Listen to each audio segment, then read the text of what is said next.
আজ চট্টগ্রামে একজন আইনজীবী সাইফুল ইসলাম, তাকে হত্যা করা হয়েছে। আপনার মুসলিম ভাই আজকে জবে করে তাকে হত্যা করে দেওয়া হয়েছে। তাহলে আমরা দিন বদিন অশান্তির দিকে যাচ্ছি। মুসলিম উম্মাহ যত পৃথক হবে তত অশান্তি বাড়বে, তত সমস্যা বাড়বে। আজকে সাইফুল হত্যা হয়েছে, আগামীকাল হাসানকেও তো গলা কেটে দেওয়া হইতে পারে, এরপর দিন আপনাকেও গলা কেটে দেওয়া হতে পারে।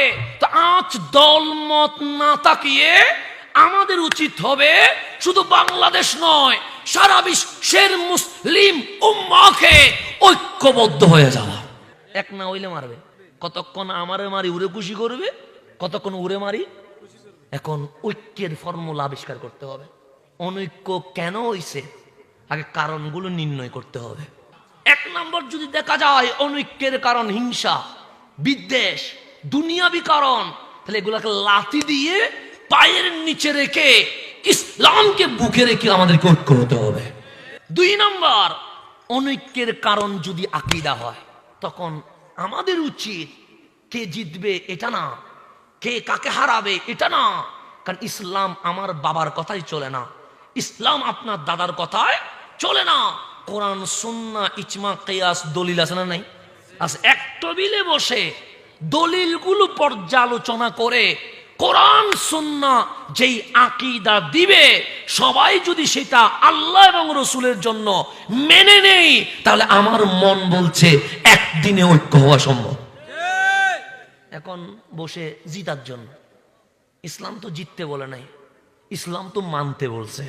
আল্লাহ আমারে মান, রসুলরে মান, সাহাবায়ে ইকরামকে মান, আহলে বাইতকে মান। আল্লাহর ওয়ালিগণ যেই পথ দেখিয়েছে তুমিও সেই পথের প্রতীক হয়ে যাও। ইসলাম এটাই বলছে। মানার নাম ইসলাম, গাদ্দারি করার নাম ইসলাম নয়। আজ আমার বাংলার জমিনে 90% মুসলমানের দেশে, শাহজালাল শাহপরানের দেশে, 360 বারে আউলিয়ার দেশে, যেই জমিনকে ইসলামের জমিন বলা হচ্ছে, যেই জমিনকে আউলিয়া কারামের জমিন বলা হচ্ছে, যেই জমিনকে মসজিদের শহর বলা হচ্ছে, সেখানে প্রকাশ্যে মুসলমান ধরে জবে করে দেওয়া হচ্ছে। এখনো কি আমাদের জাগার সময় আসে নাই? এখনো কি আমাদেরকে ইসলাম বিজয়ের স্বপ্ন দেখার সময় আসে নাই? আর কতদিন হিংসা বুকে রেখে সামনের দিকে যাবেন? আসেন আমরা অনৈক্যের কারণগুলো নির্ণয় করে কোরআন সুন্নাহ ইজমা কিয়াসের মাধ্যমে 1400 বছরের ইতিহাস পর্যালোচনা করে আমাদের আকাবের উলামায়ে কেরাম, আল্লাহর ওলিগণ, সাহাবায়ে কেরাম, তাবিঈন, তবে তাবিঈন, আহলে বাইতের পথ ধরতে পারলেই আমার মন বলছে ইসলাম একদিন ঐক্য হয়ে যাবে। বর্তমান যে গৃহযুদ্ধের দিকে যাচ্ছে, আমাদের সাবধান থাকার দরকার আছে না নাই? ইসলাম কোন ধর্মকে আঘাত করে কখনো কথা বলে? আমরা এতদিন মাহফিল করছি, কেউ বলতে পারবে আমরা হিন্দু ধর্মকে আঘাত করছি? কেউ বলতে পারবে বৌদ্ধকে আঘাত করছে? কেউ বলতে পারবে ইহুদি খ্রিস্টানকে আঘাত করছে?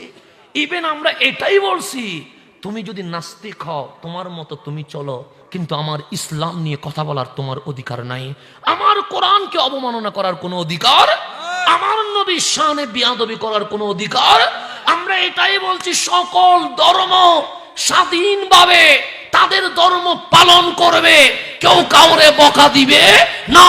কিন্তু আমার আল্লাহর শানে বিয়াদবি করলে, আমার নবীর শানে অবমাননা করলে, আমার কোরআনকে অসম্মানী প্রদর্শন করলে আমাদের জান চলে যাবে, আমরা প্রতিবাদ করতেই থাকবো।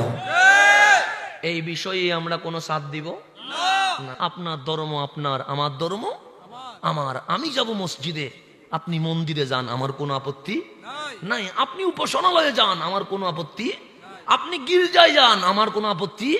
আমার দাওয়াত আমি দিচ্ছি, আপনার দাওয়াত আপনি দেন। হেদায়েতের মালিককে আল্লাহ। আল্লাহ যদি কাউরে হেদায়েত দেয়, অবশ্যই তাকে আল্লাহ ইসলামের জন্য কবুল করবে।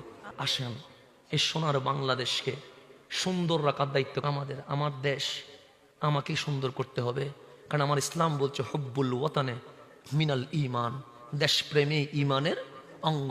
আপনার দল যেটা হবে হোক, আপনার দল নিয়ে আপনি থাকেন, কিন্তু দিন শেষে আমরা একই সমাজের মানুষ, দিন শেষে আমরাই তো বাংলাদেশের নাগরিক। সুতরাং আমার দেশের ক্ষতি হোক এটা কখনো আমরা চাইবো না। আসেন আমরা সবাই মিলেমিশে একসাথে এগিয়ে যায়, সমাধান হবে। অনৈক্যের কারণ নির্ণয় করা, নির্ণয় করে কোরআন সুন্নাহ যেটা বলে সেটা মেনে নেওয়া।